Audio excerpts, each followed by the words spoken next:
You talk a lot in your book about the life permitting universe. Can you mention briefly some of those which are called, I think, cosmological constants?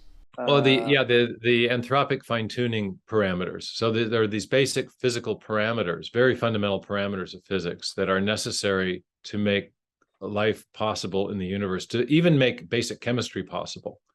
And most of those are present from the very beginning of the universe. One is the cosmological constant, as you mentioned, the force that's responsible for the expansion of the universe. And physicists have calculated that that force of expansion is in a beautiful sweet spot. If it were a smidgen stronger, pushing outward harder, or a smidgen smaller, the universe would either expand into a heat death or collapse back on itself into a big crunch. And the fine tuning required that to get a life permitting universe is about 1 part in 10 to the 90th power. That's a estimate, a widely accepted estimate among physicists.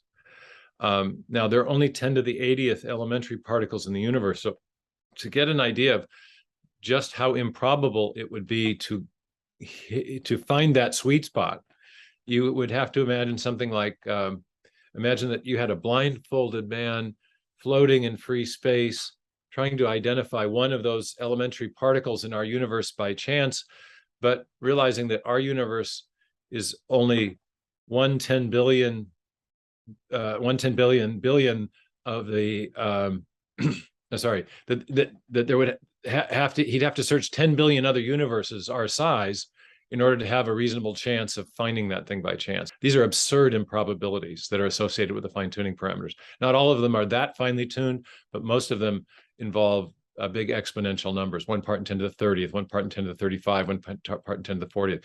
And what you have is a whole suite of these parameters that have to be just right. The force of gravity can't be too strong or too weak. The force of electromagnetism, the same. The ratio between those forces, the masses of the quarks, not too heavy, not too light.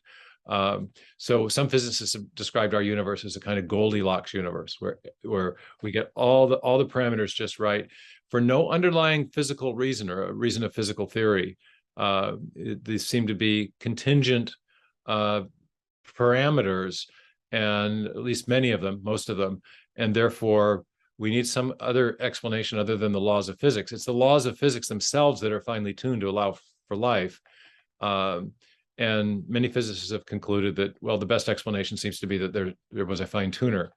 Some are now proposing something called the multiverse hypothesis, which we can talk about as well. But that's become the somewhat extremely counterintuitive but go-to atheistic explanation for fine tuning.